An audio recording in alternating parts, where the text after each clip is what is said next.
Hi fam, I'm Shruti I'm Tolitz. I am Neil. and we are the team Samosa. Please join us as we critique Case 12. Please help us improve the critic too. Here we go.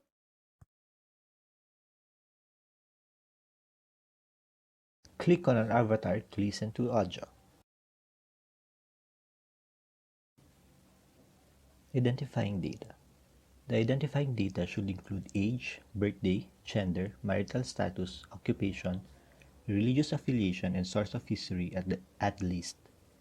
Another important part of this is the date and time of history. For the case, the patient is Mrs. Elsie, age 41 years old and living in Delfina, Isabela. Her birthday is June 7, 1977. She is married.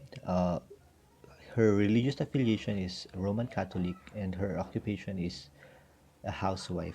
She had only been admitted for one time and her date of admission is on December 5, 2018 at 4 p.m. and she was interviewed December 6, 2018. For the purpose of the presentation, the group did well on using the initials to protect the anonymity of the patient, since the case will be presented outside the healthcare team directly involved with the case.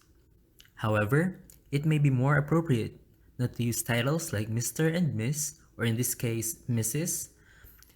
Instead, they should have added the gender section to make it neutral and objective. Nationality or ethnicity was lacking. It may shed light on the cultural practices that may affect healthcare. The time of interview is not mentioned because the time of interview is going to be the time for assessment, which is important in defining fever. The informant and reliability of the case was not indicated because if the information was given by the patient, it varies according to the patient's memory, trust, and mood.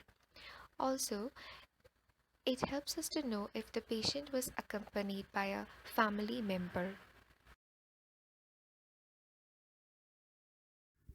So we come now to the chief complaints. Chief complaint or complaints are the signs and symptoms that prompted the patient to seek medical care. In the case, the group has fever and epigastric pain as chief complaints. Looking at the case, her chief complaints were fever and epigastric pain. It is not a hard and fast rule to only have one chief complaint that causes a patient to seek care.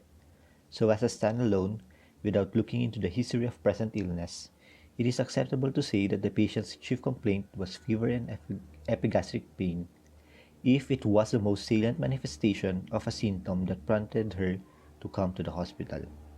However, looking closely on the whole history taken, it was the body weakness and vomiting that prompted the family to seek medical help. History of present illness. The history of present illness amplifies the chief complaint, describes how each symptom developed, gives the seven features of every symptom. This section should be a complete, clear, and chronologic account of the problems prompting the patient to seek care. It should include the problem's onset, the setting in which it has developed, its manifestations, and any treatments. Every principal symptom should be well characterized with descriptions of the seven features and pertinent positives and negatives from relevant areas of the review of systems. The seven features are location, quality, quantity or severity, timing, including onset, duration, and frequency, setting in which they occur, aggravating and relieving factors, and associated manifestations. History of present illness of the patient.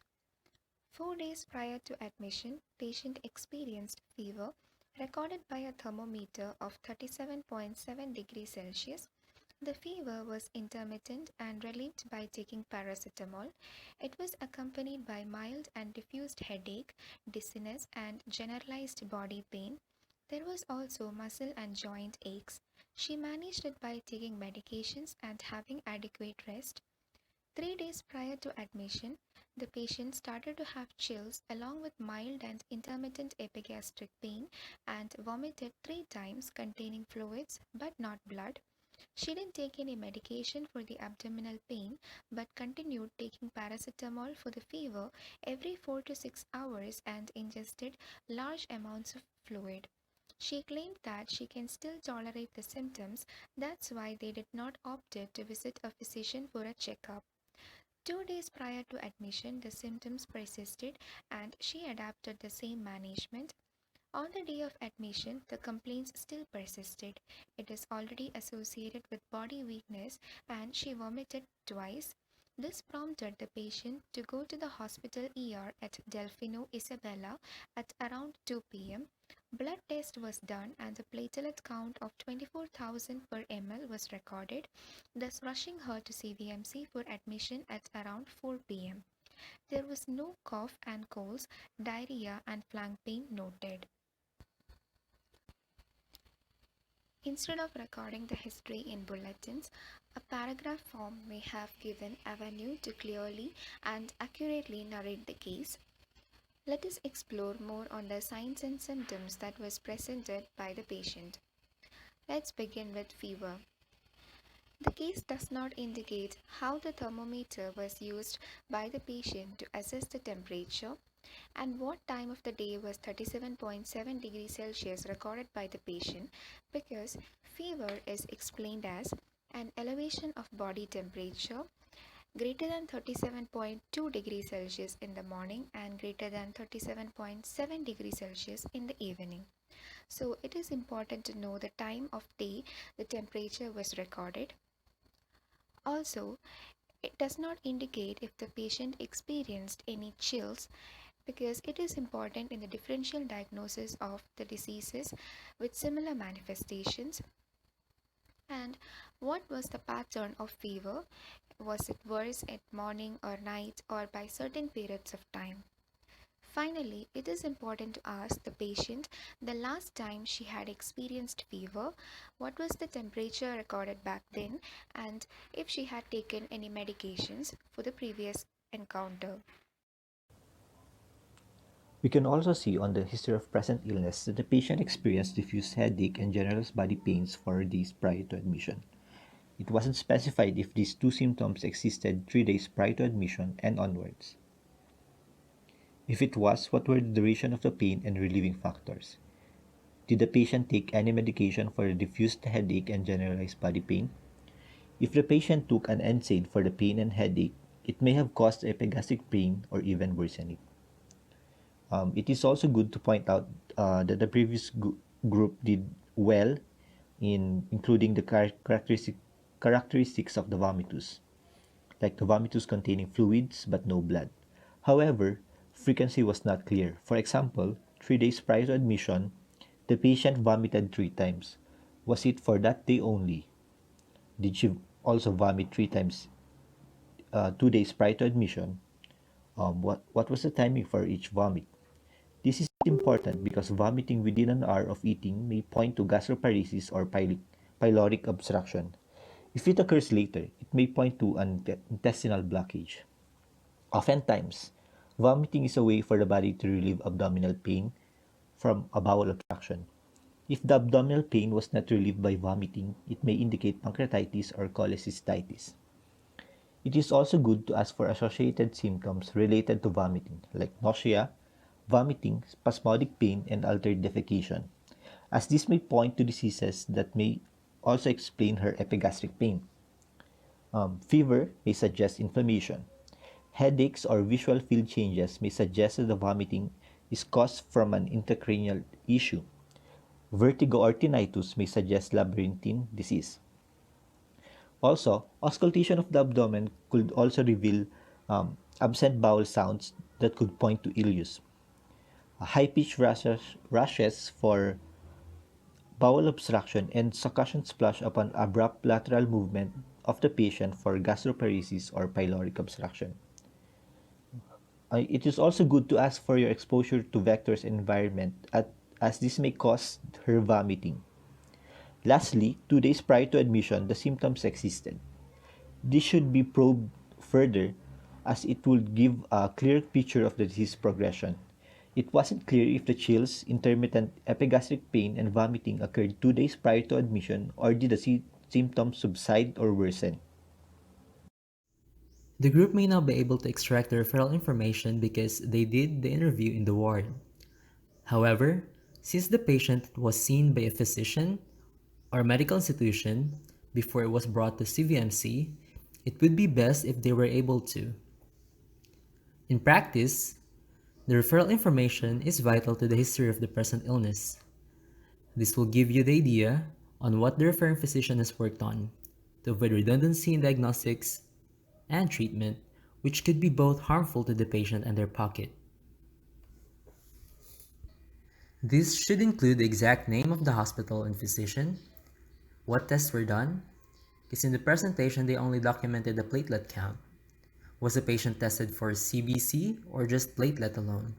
If the latter was true, it would be best to document that there were no other diagnostic tests done aside for the platelet count. Was the patient given treatment in the referring hospital? Is the patient given IV fluids or medication? If there's no interventions done, it should be also documented. Sometimes the referring hospital may only do the minimum treatment and diagnostics before referring the patient. This is to save the patient's finances, as they can only use their field health in the admitting hospital. The group also did well on including the pertinent negative finding. However, they should also be guided by the presenting manifestation of the patient. Since there was low platelet count and epigastric pain, they should have explored more to include manifestations like obvious bleeding, melena, or petechiae that might need special attention or help you in the differential diagnosis or in determining the severity of the case.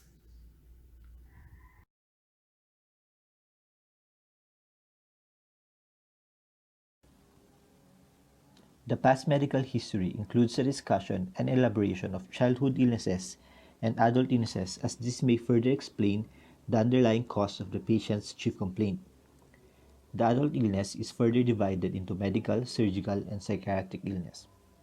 For the patient, she experienced no previous hospitalizations, no previous surgery, no known allergies to food and drugs, and no previous illnesses. The past medical history lacks details about immunization profile of the patient, childhood illnesses like measles or chickenpox, and use of any maintenance medications or herbal medications by the patient. It is also important to ask if the patient experienced common illnesses like cough, colds, and flu, and how frequent do they appear. And what do they do when they experience these mild illnesses? Does the patient self-medicate or go to a herbalist or a health facility? This will give you the idea on the immune status of the patient, their health-seeking behavior, and their understanding of health and illness.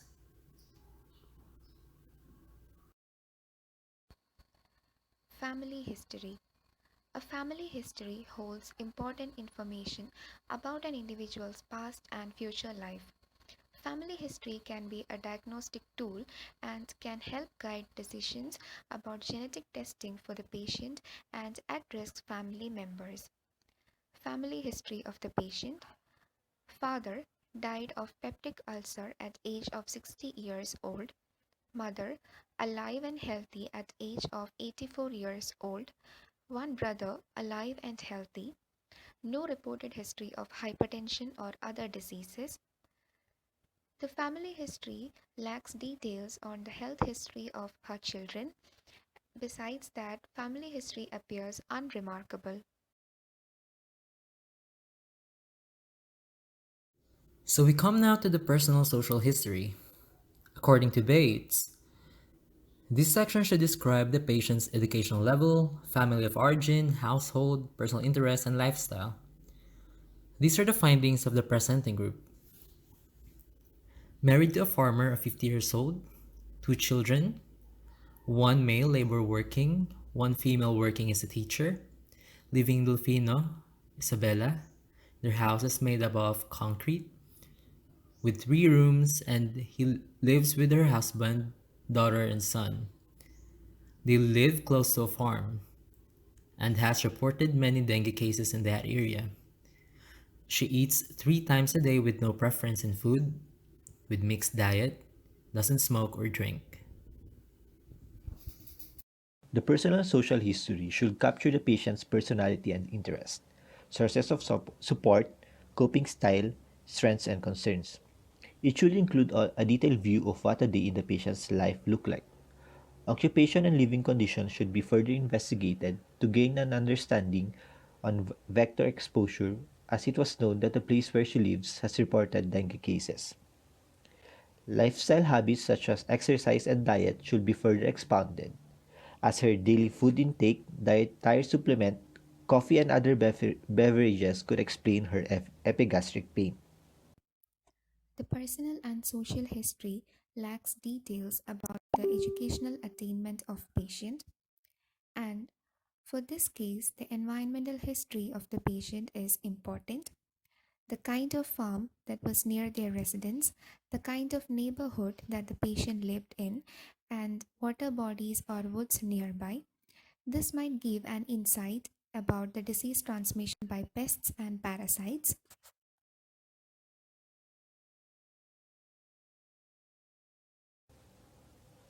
Obstetrical and menstrual history includes your obstetric history, menstrual history, methods of contraception, and sexual function. For the patient's obstetrical and menstrual history, she had her menarche at 13 years old.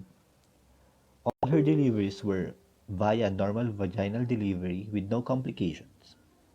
Her children were all delivered at a healthy facility. Her duration of menses is at 3 to 4 days, and she does not use sanitary pads. The group did well on including the OB menstrual history since the patient is of reproductive age and also nearing menopausal period. The group, however, didn't mention the LMP, which is important because we might give medications that may affect the pregnancy or the conceptus if the patient happens to be pregnant. Also, this will affect the management of the case. If the patient also happens to have menses at the time of the admission, where she has low platelet count, we should also assess the blood loss through the menses. Or it could also be the other way around. The menses may also worsen the thrombocytopenia. GP-TPAS scoring has not been indicated for the patient. It is important to ask the means of contraceptive used, and the patient has stated that she does not use sanitary pads. In the case, it is important to learn about the alternatives used by the patient to educate the patient about menstrual hygiene to avoid obstetric health complications since she is in her reproductive age.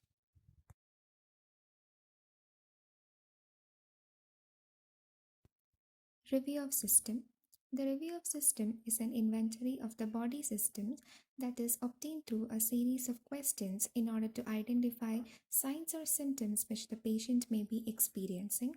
The review of system questions may uncover problems that the patient overlooked.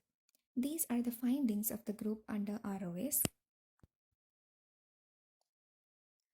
Constitutional, no weight loss but positive for fever. Integumentary, no rashes or pruritus. Head, headache and dizziness is experienced by the patient. Eyes, no eye pain and redness or blurry vision.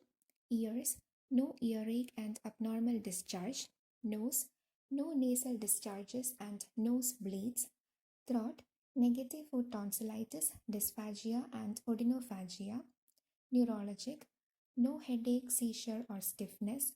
Cardiovascular, no chest pain and palpitations. Respiratory, no cough, colds, or dyspnea. GIT, no nausea but positive for vomiting and epigastric pain. No hematemesis or diarrhea and constipation. Gut, negative for oliguria, dysuria, hematuria, and abnormal discharges. Endocrine, no voluminous eating or sweating, but positive fever. Musculoskeletal, positive arthralgia, myalgia, and weakness. Hematologic system, no epistaxis, gum bleeding, or EC bruising. The group did well on doing the review of systems. They just need to remove the notation about negative headache under neurologic ROS, since it was found positive under HEENT. They should have included if myelina was present or absent, since the patient has low platelet and epigastric pain, who might be dealing with dengue or other thrombocytopenic diseases with concurrent gastritis that has high risk for GIT bleeding.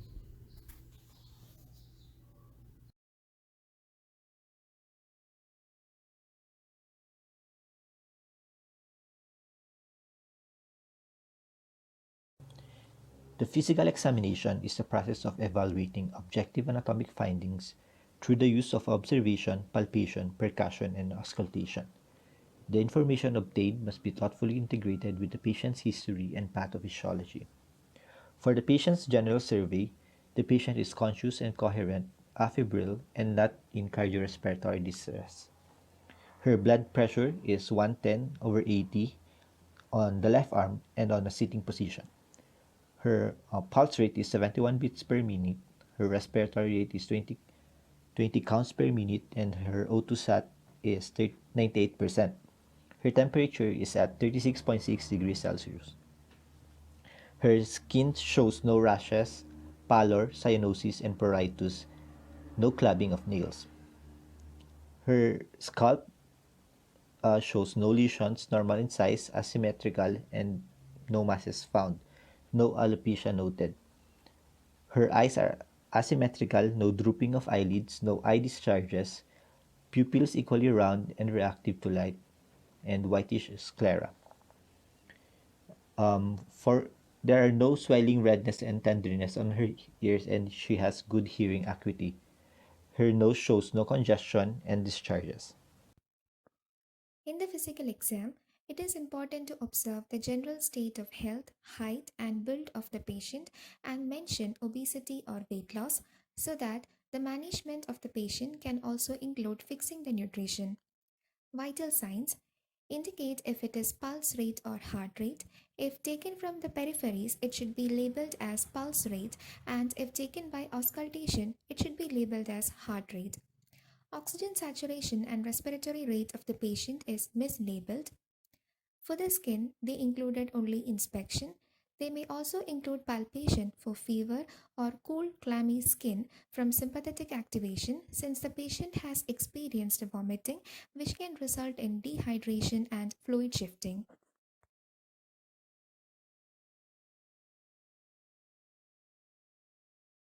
Neck shows no venous engorgement, non-palpable lymph nodes. For her chest and lungs, regular breathing pattern, bronchovesicular sounds in all lung fields. For the cardiovascular, regular, no heaves and trills, no heart murmurs, PMI at 15, fifth left ICS midclavicular line. Abdomen shows no visible pulsations, masses, and lesions. Normal active bowel sounds at 8 per minute, no pain felt in all quadrants upon palpation. For her extremities, she has pink nail beds and no clubbing, no difficulty in moving extremities, negative edema with good capillary refill. For her CNS, good muscle strength and sensory function. For her cranial nerves, for cranial nerve 2, she can see near and far objects. Cranial nerve 3, 4, and 6 intact. EOM. Cranial nerve 5 can feel sensations in the face and can move jaw side to side. There is no facial asymmetry, can frown and smile. For cranial nerve 8, can respond to sound. Cranial nerve 9 and 10 can swallow. For cranial nerve 11 can shrug shoulders, and for cranial nerve 12, tongue is midline and symmetrical. The group did well on auscultating the lungs. Since we're entertaining dengue, other patients may also present with effusion as a result of third spacing from increased lymphokines or as a result of IV fluid treatment during the convalescent phase of the disease process. The same reason goes to why we check for absence of edema. However, if you have noticed, the group mentioned bronchovesicular sound in all lung fields. We just need to clarify that bronchovesicular sound is normally not heard in all lung fields, but only near the bronchus. The rest of the lung periphery should have vesicular breath sounds. In the abdomen, since the patient has had very compelling presentation of dengue and has history of gastric pain, should always assess for bleeding tendencies, especially that it was not elicited in the ROS and HPI. We check for Melina or Malutia by inspection if possible. In practice, we might need to instruct the patient to submit fecal sample, or if emergency case, we can do digital rectal exam. On the physical exam for the eye, it says whitish sclera. This must be clarified if it is white or whitish. Whitish means that they notice discoloration which may help ruling leptospirosis. Proper and specific words should be used to describe the color so as not to confuse readers. Instead of whitish, maybe proper to say that the sclera is white but cloudy. But for cardiovascular, to rule in or rule out possible bleeding or anemia, capillary fill and changes in color or pallor should be noted. It may also be helpful to add a hematologic section to note on bleeding seen on the skin, like bruises. Adding to this part, it may also be good to do a tourniquet test to rule in or rule out dengue as the cause of the symptoms. Tourniquet negatives to rule out leptospirosis or malaria may be very helpful as part of the PE. This may include chills, nausea, muscle fatigue, sweating, chest pain, cough, and palpitations.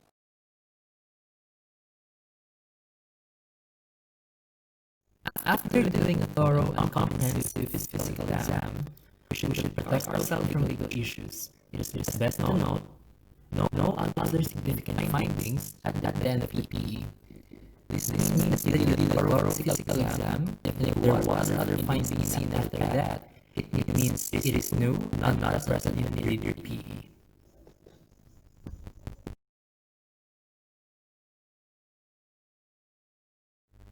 Wrapping things up, overall, the group did well on doing their history and physical exam. The presentation could be improved with a few tweaks, and they presented in paragraph form or even using the patient's own words to have more avenue to expound and tell the story of the patient without missing some small yet important details, like writers of the patient's health and illness experience. Did you notice something important? Please help us improve your critic. Thank you for listening, and see you in class, fam.